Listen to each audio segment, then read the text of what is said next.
नहीं बोलते कि शेयर बाजार में जाने के बाद ना वो कहीं का रहता है और ना शेयर बाजार उसे का कहीं का रखती है। या तो बर्बाद करेगी या तो ऊपर भेज देगी। दो ही रास्ता उसके पास बचता है, क्योंकि वो उस डिप्रेशन तक जा चुका होगा जहाँ से उसे कोई रास्ता नहीं दिखा होगा। जो मेरे साथ हुआ है, मेरे पुराने वीडियोस अगर आप देखेंगे तो आपको पता चलेगा मेरी दर्द भरी कहानी के बारे में। ये ट्रेडिंग जर्नी को इतनी आसान नहीं रही है, मेरी बहुत स्ट्रगल है। जिसमें मैंने इंडसइंड और HDFC को तो मैंने सुलझा लिया था, लेकिन जो ICICI बैंक का जाल था ना, हद से पार हो गया था।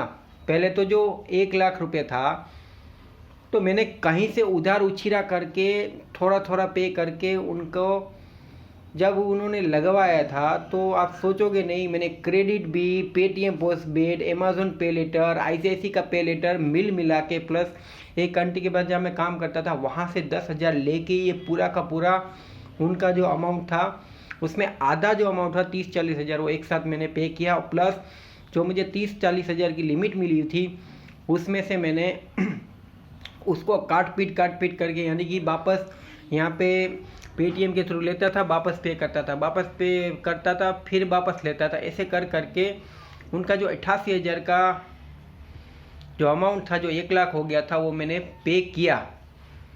लेकिन आखिरकार मैं फंसा वहाँ पे कि मेरे पास तो 40-50 हज़ार ही इकट्ठा हो गए थे, लेकिन जो अमाउंट था वो 1 लाख था। तो वहाँ पे जो ड्यू था वो 50 हज़ार का 50 हज़ार ही रह गया।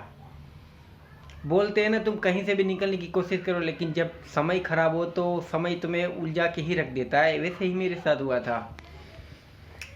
2022 एंड तक आते आते मैंने सोचा अब क्या करूँ, ये ICICI बैंक है, 50,000 रुपया एक साथ भी मैं दे नहीं सकता था। इसलिए मैंने सोचा चलो मैं EMI करवा लेता हूँ। तो EMI का ऑफ़र चल रहा था, तो मैंने 2 साल का EMI करवा लिया था, जिसमें फर्स्ट हफ्ता जो 2500 का था, फिर धीरे धीरे कम काज होता जा रहा था। लेकिन क्या करूँ, बोलते हैं ना कि फूटी किस्मत ही बोल सकते हैं।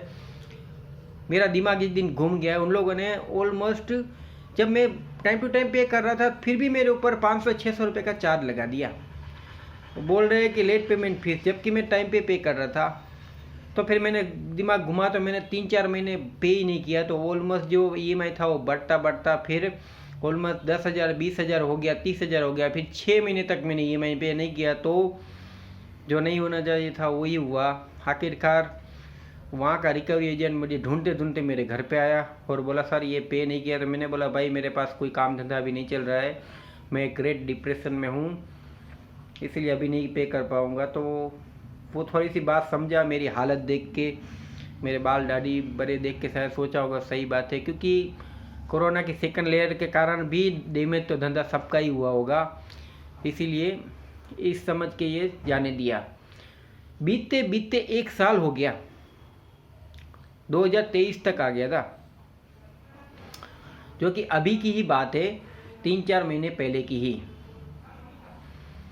तो एक दिन क्या उनको पता चल गया भाई अभी ये पे करने वाला नहीं है, क्योंकि 1 आध साल हो गया था। तो एक दिन क्या मेरी भी पागल की पंथी क्या होगा, मैंने ना रजिस्टर सिम का जो वहाँ पे दिया हुआ था वो चरा दिया। और अचानक से मुझे ट्रिप में लिया उन लोगों ने। पहले बोलते हैं कि हमको सिर्फ बात करनी है, उस बहाने से वो लोग मेरे घर के पास आए और वो बोलता है कि आपको, जबकि मेरे पास 1 रुपया नहीं था तब के साइड। सोचो, कोई 1 रुपया नहीं था, मैं सच बता रहा हूँ दोस्तों। एक साइड शेयर बाजार जो भी मेरा पगार आता था, तो उसमें मैं रिकवरी करने की मैं सोचा अगर ये पैसा आ जाएगा तो मैं ICICI बैंक का चुका दूंगा एक साथ। और एक साथ के चक्कर में वो हर बार चला जाता था।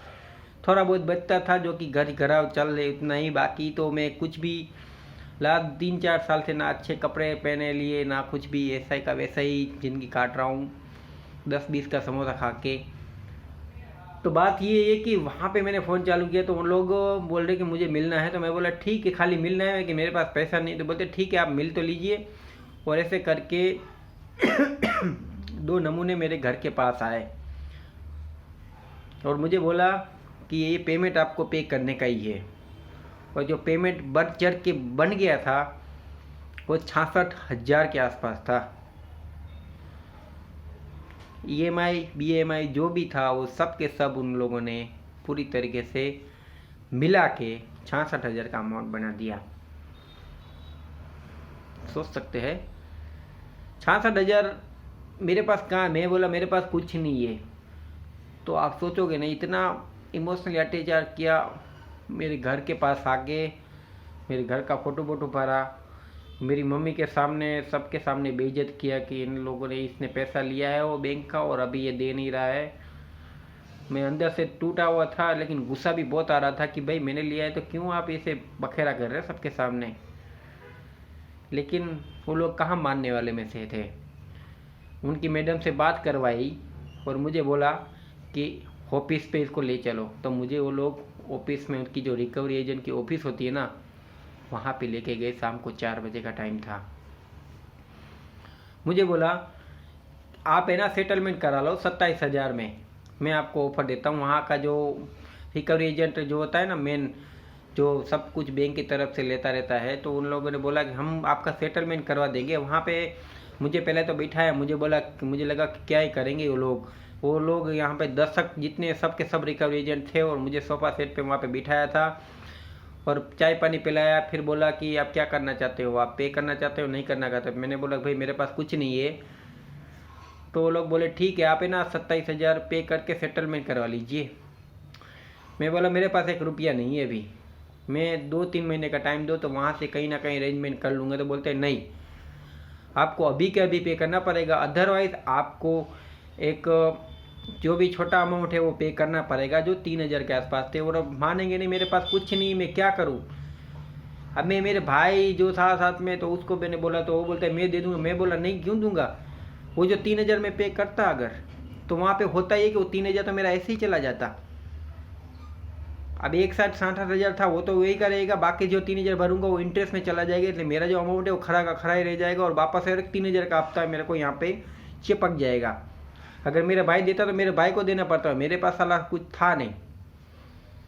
तो इसी कारण मैंने पे नहीं किया, और उन लोगों को थोड़ा सा गुस्सा भी आया। वो लोग बार बार समझाते रहे। मैं बोला मेरे पास 27,000 नहीं है। तो बोलता है उससे कम में होने वाला भी नहीं है, बैठे रहो, या 3,000 दो या 27,000 में सेटलमेंट कराओ। मैं फंसा। मेरा तो थोड़ा डर भी लगा।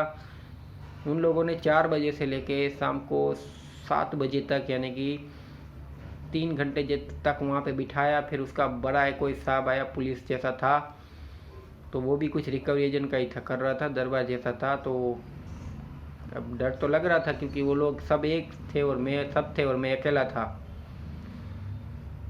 मैंने उसको ये सब मेरी तकलीफ बताई कि ऐसे ऐसे हो गया था, लेकिन वो लोग को कहाँ दिल पिघलने वाला था।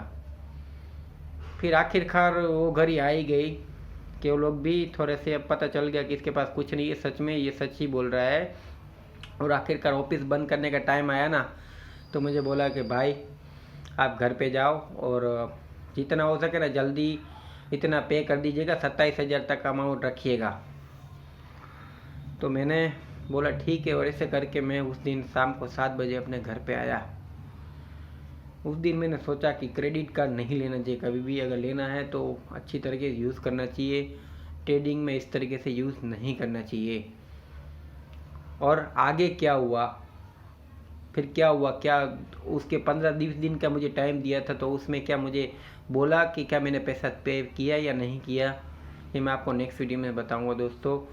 बस इतने में मेरी आंख भर गई है, मुझे सोच के ही अपने आप पे अफसोस हो रहा है कि क्या क्या गलती किया था। थैंक यू फॉर वॉचिंग दोस्तों, आपको बहुत दिल से धन्यवाद जो ये वीडियो देखा है। और क्या बताऊँ मैं, चलो मिलते हैं नेक्स्ट वीडियो में, धन्यवाद।